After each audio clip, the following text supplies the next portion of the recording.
आइए आपको फिर हम एक मुसलमान की दरिंदगी बता रहे हैं और उसके खौफनाक इरादों से जो है एक आदमी की जान चली गई। ये कितना, यानी किसी की तुम पत्नी को छेड़ो और पत्नी दरवाजे उलाहना देने जाए और तुम उसको लाठी डंडे से इतना मारो कि उसका जो है अस्पताल में दम निकल जाए। तुम्हारे इतने हौसले बुलंद हैं।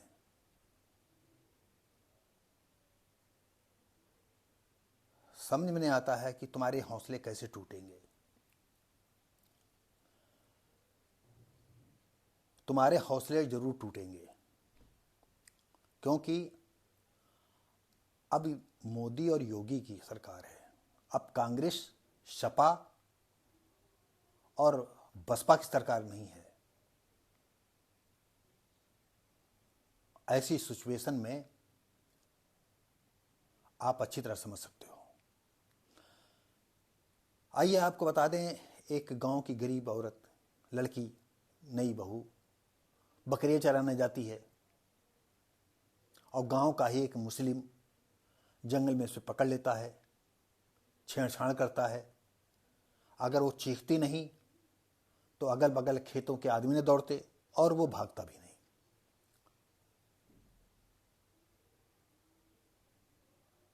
एक बार शायद अडवाणी जी ने कहा था कि इनको बधिया कर देना चाहिए।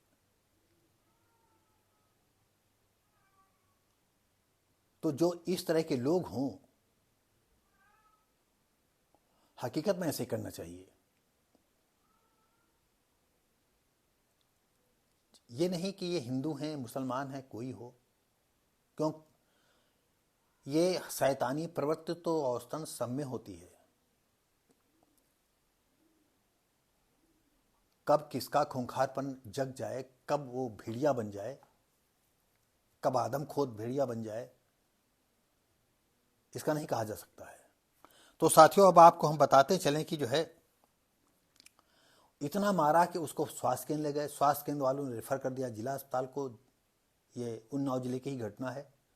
और उन्नाव वालों ने इस समय तो ये ट्रांसफ़र कर देना आम बात है, चाहे स्वास्थ्य केंद्र का डॉक्टर हो, चाहे जिला अस्पताल का डॉक्टर हो, बस अपने सर की बलाय टाल देना, मरो जा करके वहाँ। सरकार को चाहिए कि अब जिला चिकित्सालयों में ज़्यादातर सारी सुख सुविधाएं हैं, तो क्यों आप इसको ट्रांसफ़र कर रहे हो? क्यों किसी मेडिकल स्टोर के लिए, मेडिकल कॉलेज के लिए भेज रहे हो? अब तो ज़्यादातर जो मेडिकल कॉलेजों में सुविधाएं हैं, थोड़ी थोड़ी करके नहीं, यहाँ ऐसी विशेष परिस्थितियों में अगर किसी को भेजा जाता है तो कोई बुरी बात नहीं है। लेकिन हमने ये देखा है कि अब आपको एक कहानी घटना याद है। 11-12 साल पहले हमारा जो है एक एक्सीडेंट हो गया। पैर भी टूटा, पलकें भी फटी, कनपट्टी भी फटी, माथा भी फटा, कान भी फटा, आँख की ऊपरी पलक भी फट गई बहुत। और मेरे सर से इतना ब्लड बह रहा था। मैं जिस एज में था उस एज में लोग मेरा ब्लड देख करके हैरत थे, क्योंकि आपको मालूम है कि अस्पतालों में इतना मोटा जूट होता है, उसका गद्दा होता है। तो लोगों ने पट्टी तो बांध दी वहाँ के स्वास्थ्य कर्मचारियों ने, और खून रिश्ते रिश्ते जो है जूट में खून गया। खून के बाद नीचे जो है बह करके काफ़ी लग गया। कोई आता है तो कहा, अरे दादा दादा खून कितना निकल गया है, और मैं बेहोश था। डॉक्टर लोग आते हैं, कहते हैं इसको यहाँ से ट्रांसफ़र करो, इसको यहाँ से ट्रांसफ़र करो। ये सत्य घटना है।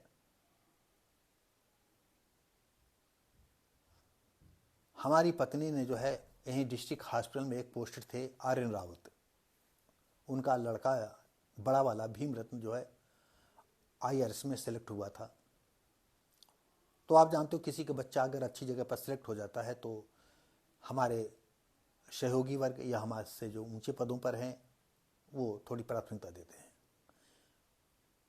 जैसे आई तो अब लोग तो यही जान रहे थे कि अभी बचेगा नहीं। वो आते ही उन्होंने जो है सर्जन, श्रीवास्तव एक सर्जन थे, उनको फ़ोन किया। सर्जन बेचारे आ गए, हमारी पूरी पट्टी खोली जाती है, सारे बाल काटे जाते हैं, जहाँ जहाँ वो मतलब लंबा ऐसे चीरा लग गया था। ये करीब 13, 14, 15 टांके लगे थे। और श्रीवास्तव ने अपनी बटन खोली, बाँह चढ़ाई, और हमारे जो मित्र आर्यन रावत थे सब बाल काटे, और पूरी टीम जो है अस्पताल की ज़्यादातर हमसे परिचित थी, सारे फिर लग गए। और अस्पताल के ही कर्मचारी कह रहे थे हमारी मिसेस से कि जो है भाभी इनको ले जाओ, कानपुर ले जाओ, नहीं यहाँ अब बचना मुश्किल है, कानपुर ले जाओ, नहीं यहाँ बचना मुश्किल है। तब तक हमको होश आ गया था, लास्ट काफ़ी समय के बाद थोड़ा थोड़ा होश आ रहा था। हमने पूछा क्या हुआ भैया, तो धीरे में लोगों ने बताया कि आपका एक्सीडेंट हो गया है और आपके शरीर से बहुत ब्लड बह गया है। आपको बताएं हाथ पैर उठ नहीं रहे थे। हम समझ गए कि शरीर का ब्लड जो है, क्योंकि मेरा बचपन से लेकर के अब तक जो है डॉक्टरों के बीच में ही मेरी ज़िंदगी गुजरी, तो डॉक्टरों का कुछ एक्सपीरियंस थोड़ा सा है हमारे। हमने सोचा जब यहाँ से गाड़ी की जाएगी, फिर कानपुर जाएंगे, हमारे घर से 24 किलोमीटर 22 किलोमीटर है, गंगा बैराज से जो है 24 किलोमीटर पड़ता है, इधर से 22 किलोमीटर करीब पड़ता है या और कम पड़ता हो। हमने कहा तब तक तो सारा शरीर का खून निकल जाएगा और मैं बच नहीं पाऊंगा। मैंने कहा कि मुझे कानपुर मत रेफर होने देना। मैं जानता था कि मैं कानपुर रेफर गया तो गंगा घाट, गंगा पुल शायद क्रॉस करूँ नहीं तो मैं ख़त्म हो जाऊंगा। आपको शायद हम पिछली वीडियो में बता चुके हैं, हम थोड़ा सा जो है किस्मत को नहीं मानते हैं, भाग्य को नहीं मानते हैं। थोड़ा नहीं, मैं बिल्कुल नहीं मानता हूँ। और किसी दैवी शक्ति पर भी हमको भरोसा नहीं है, और न कोई दैवी शक्ति है धरती पर, कहीं नहीं।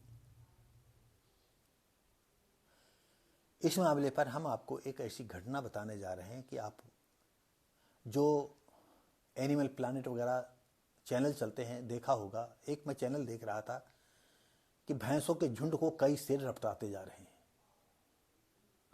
अंत में एक भैंस भागते भागते, आपको क्या बताएं, इतना दर्दनाक हादसा। एक भैंस गाभिन थी और काफ़ी देर से जो है, जो ये जंगल जो वीडियो बनाते हैं, शूट करते हैं, काफ़ी महंगे उनके कैमरा होते हैं, वो शूट कर रहे थे, दूर से भी नज़दीक से भी, जैसे मौका लग जाता था। 6-7 शेरों का झुंड था और भैंसें भाग रही थी, और एक भैंस बच्चा देने के करीब थी, और भागते भागते जो है उसके बच्चे का सर बाहर आ गया, और प्रसव पीड़ा से वो ओझल हो गई, खड़ी हो गई, और जैसे ही वो खड़ी हुई शेरों का झुंड ने उनको गिरा दिया। और शायद जो कैमरामैनी कर रहे थे, जो शूट कर रहे थे, उनका भी ये हृदय विदारक सीन देख करके कैमरा उनको बंद कर दिया, या कैमरा चलाते रहे होंगे, लेकिन वो सीन हमें देखना है। हम आपको बता दें कि अगर कहीं भगवान हो, तमाम ऐसे सीन आते हैं कि अगर भगवान है तो क्यों नहीं बचाता है। ये सब कपोल कल्पित कथाएं हैं। हमारा अगर आप वीडियो देखते हैं और आप ज़्यादा आस्तिक, ज़्यादा पुजारी हैं, देवी देवताओं पर विश्वास है, तो हम जानते हैं आपको ये बुरा लगता होगा। लेकिन अगर आप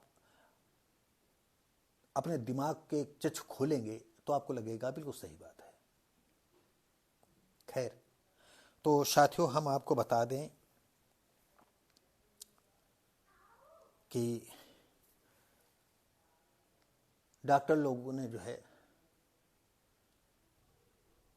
रेफर करने का प्रयास तो किया, लेकिन जब हमारे मित्र आ गए तो पहले जो ग्लूकोज जो बॉडी में चढ़ाया जाता है, उसी से जो है खाल पलट करके कस के धुलाई कर रहे थे। 1 2 3 बोतल जितनी आई उससे कस के धुला, और धुलने के बाद जब उनको लगा कि अब मिट्टी के कण इसमें नहीं रह गए हैं, तो फिर टाँका डॉक्टर ने भी लगाए, हमारे मित्र ने भी लगाए, और डॉक्टर लास्ट में चपा चपा करके जो है देख रहे थे कहाँ से ब्लड चल रहा है। जहाँ पर उनको लगे ब्लड निकल रहा है वहीं पर टाँका लगा दें, जहाँ पर निकले तहाँ टाँका लगा दें। इस तरह 14 15 या 17 टाँके लगे थे मैं बताने से, ये यहाँ से यहाँ तक पीछे तक पूरा फटा था। तो ये बताने का कारण ये रहा इस वीडियो में कि अगर हमारे मित्र ना आ जाते तो वो दिन मेरे लिए ज़िंदगी का आखिरी समय होता। और यहाँ के डॉक्टर लोग ज़्यादातर जो है हर मामले को रेफर कर देते, अपनी बला से मरो चाहे जियो जाओ। और ये जब डॉक्टरी ट्रेनिंग करते हैं, इनको शपथ दिलाई जाती है, तो वो सब भूल जाते हैं। जैसे सब विभाग के भूल जाते हैं, जैसे आज किसान भी भूल रहा है, मजदूर भी भूल रहा है। मजदूर अगर है, आपका परिचित है, वो सबसे ज़्यादा हरामीपन करेगा, आपके घर में काम करेगा, है मजदूरी काम करता, लेकिन जब आपके घर आएगा तो सबसे ज़्यादा मजदूरी वही, मतलब हरामीपन वही करेगा, काम नहीं करेगा। वो जी हजूरी ज़्यादा करेगा, इधर करेगा उधर करेगा, ये करेगा वो करेगा। और जिनका जूता मजबूत होता है उनके यहाँ फिर वो रात दिन वो लगे रहते हैं। तो ये क्या कहा जाए, सब कोई अपना अपनी जगह पर जो है, हम डॉक्टर को ही क्यों इतना लांछित करें या क्यों इतना बदनाम करें। तो यहाँ एक कहने की बात है कि वो लड़के को जिला अस्पताल से, जिला अस्पताल उन्नाव से कानपुर हाईलाइट अस्पताल रेफर कर दिया गया। वहाँ इलाज के दौरान उसकी मृत्यु हो गई। कारण उसकी पत्नी को छेड़ रहे थे, उसके साथ रेप करना चाहता था हनीफ नाम का व्यक्ति। और जब पत्नी ने घर में आकर के बताया तो पति जो है दरवाजे गया उल्हाना देने कि भैया ऐसा कैसे कर रहे हो। तो उसने लाठी डंडा लेकर के जो है अपनी आतंकवादी प्रवृत्ति को जो है, आपको हम कई वीडियो में बता चुके हैं कि ज़्यादातर मुसलमानों में आतंकवादी विचारधारा होती है। आप छोटी बात कहने कि एकदम से वो ऐसे जैसे तैयार बैठा हो ऊपर चढ़ने के लिए, इस तरह से ऐसी कई घटनाएं मेरे साथ हुई हैं। आप साधारणतः बात कर रहे हो, लेकिन वो पूरी खौफनाक इरादे से आप पर हमला करेगा। आप सपनों में नहीं सोच पाते हो कि हमने ये लड़ाई करने के उद्देश्य से कहा है बात, की ये आपस में प्यार स्नेह की उससे बात कही है।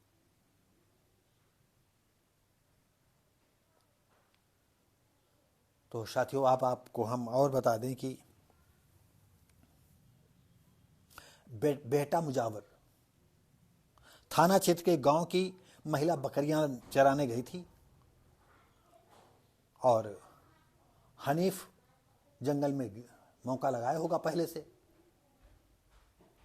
और मौका दे करके उस पर हमला कर दिया और चीखने चिल्लाने लगी।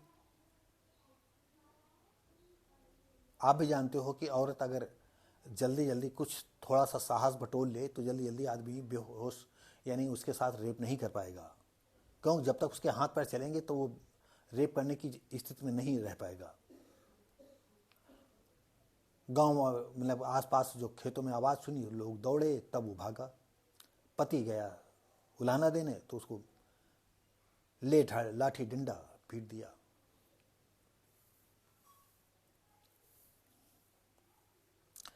अब पुलिस ने जो है छेड़छाड़, घर में घुसकर गाली गलौज, छेड़छाड़, गैर इरादतन हत्या करने के लिए, अरे गैर इरादतन के जानबूझ करके उसने हत्या की।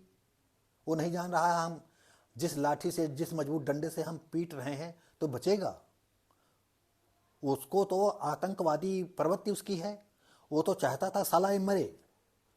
हम यहाँ जैसे खा रहे हैं वैसे वह हम जेल में खाएंगे, क्योंकि इनकी प्रवृत्ति होती है। ढेरों बच्चे होते हैं, एक मर जाएगा तो दूसरा आ जाएगा, दूसरा तो तीसरा आ जाएगा, ये तो इनकी प्रवृत्ति है।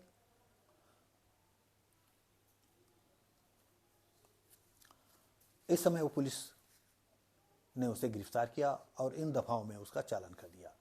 तो आपसे उम्मीद है कि ये मुसलमानी सोच आज भी गजवा हिंद का ही एक घोतक है। ये सबकी यही सोच है कि हम कैसे गजवा हिंद का सपना पूरा करें। तो साथियों, अगर ये वीडियो आपको अच्छी लगी हो क्योंकि अक्सर मैं कभी कभी ज़्यादातर मुसलमानों को आतंकवादी प्रवृत्ति का कह देता हूँ, लेकिन इसी धरती पर तो जो है कितने मुसलमान लोग हैं, कितनी बहन बेटियां हैं जो मुसलमानों की खौफनाक परतों तो परत दर परत खोलती जा रही हैं। इस्लाम के नाम पर कितना जो है औरतों को ये इनका शोषण होता रहा है। आज भी मुल्ला मौलवी रखाएंगे दाढ़ी और पता नहीं दुनिया का कौन सा ज्ञान बताएंगे। अरे जिहाद करते मर जाओगे, वहां तुम्हारी 72 हुरे हैं तुम्हारा इंतजार कर रही हैं। और ये नकफुसरू, ये सड़क चाप, ये पंचर बनाने वाले, ये कबाड़ बिनने वाले, बस इस्लाम के पीछे बस जिहाद उनको सूझ जाता है। मरेंगे तो 72 हुरे जीभ लपलपाया करते जमीन पर। आंख नहीं है, आंख बह रही है, नाक टेढ़ी है, एक आंख फूटी है, कंजा है, जिन खोपड़ी पर बाल नहीं है, 72 हुरे इनको चाहिए। तो कितना अंधविश्वास इन मुल्लाओं ने इनमें भर रखा है। 130 फुट लंबी, 135 फुट ऊंची, बताइए ये गंगोत्री में स्नान करेंगे? ऐसे मौलानाओं का अगर ऐसा समय आएगा तो मुल्ला ही लोग, जो नए जमाने के लड़के हैं, इनको पकड़ेंगे, उल्टा बांधेंगे, नीचे जो है आग सुलगाएंगे, तब इनकी समझ में आएगा। तो साथियों, ये मुसलमान चाहे जहाँ रहें, इनकी ये मतलब खौफनाक जो इरादे ये पाले हुए हैं, जब तक इनके ये इरादे नहीं इनके ध्वस्त होंगे तब तक ये हिंदुस्तान में रहने लायक नहीं है। और मोदी योगी का शासन है, तुम्हें आज नहीं तो अपने दांत तोड़ लो, कि कानून बना करके तुम्हारे दांत तोड़े जाएं। जो तुम्हारे आतंकवादी विचारधारा है, जो खौफनाक चेहरा बनाए हो, और नहीं तो कानून बना करके ठीक कर दिया जाएगा। हम इन हिंदुओं से कहना चाहते हैं, जिस तरह से मुसलमान हमारे साथ व्यवहार करता है, जिस तरह से, अगर तुम में हिम्मत तुम बना पाते हो, बिल्कुल बहुत खुली बात कहते हैं, अगर तुम हिम्मत बना पाते हो तो इनके साथ वैसा ही व्यवहार करो, बिल्कुल वैसा ही व्यवहार करो। ये सब मुसलमान जितने ये पाले हुए हैं इस तरह का रोग, आतंकवादी विचारधारा का, जन्नत को जाने का, हूरों से मिलने का, ये सब ठीक हो जाएंगे, सब हूरें यहीं इनको मिल जाएंगी। तो साथियों, एक और हमने वीडियो ऐसी ही डाली थी, आज फिर ये वीडियो डाल रहे हैं कि मुसलमान चाहे जहाँ रहे, वो खौफनाक उसका इरादा उसके दिल में पनपा करता है और कहीं ना कहीं अगाहे बगाहे वो दिखाया करता है। तो साथियों, अगर ये वीडियो अच्छा लगा हो तो लाइक शेयर कमेंट करें, और हम अब मिलते हैं अगली वीडियो में। उम्मीद करते हैं कि आपको पसंद आई होगी। लाइक शेयर कमेंट करें और सब्सक्राइब करें। धन्यवाद। जय हिंद।